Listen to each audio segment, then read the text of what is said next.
নির্দেশন দেওয়া হচ্ছে।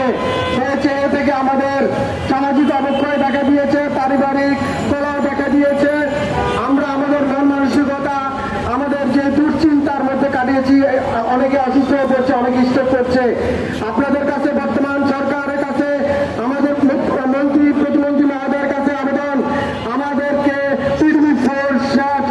PDB5 include হওয়ার সাথে সাথে আমাদেরকে PDB5 অন্তর্ভুক্ত করার জন্য বিশেষভাবে অনুরোধ করছি।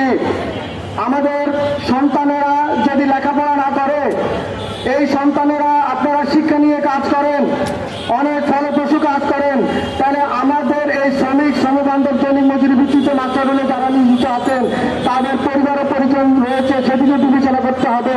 তাদের বৃদ্ধ মা বাবা রয়েছে, ছেলে সন্তান পড়ালেখা করতেছে, ছেলে সন্তানের পড়ালেখা অনিশ্চয়তার দিকে চলে যাচ্ছে, সেদিকে বিশেষ বিবেচনা করে আপনারা আমাদেরকে PDB5 অন্তর্ভুক্ত করার জন্য মাননীয় মন্ত্রী প্রতিমন্ত্রী মহোদয়ের কাছে আকুল আবেদন করছি।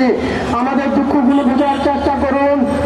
সারা বাংলাদেশে বাংলাদেশ দৈনিক মজুরি ভিত্তিক কর্মচারী সমিতি কর্তৃক আয়োজিত সারা বাংলাদেশে দৈনিক মজুরি ভিত্তিক মাস্টারগুলো যে সারা বাংলাদেশে যে সকল পদে বিভিন্ন পদে নিয়োজিত আছেন, যেমন ডাটা এন্ট্রি অপারেটর, অফিসার, মালি, সুপার, পরিচ্ছন্নতা কর্মী, ড্রাইভার, এই পদগুলো বিভিন্ন পদে নিয়োজিত পদের জনবলকে শূন্য পদের বিপরীতে রাজস্ব কাজ করার জন্য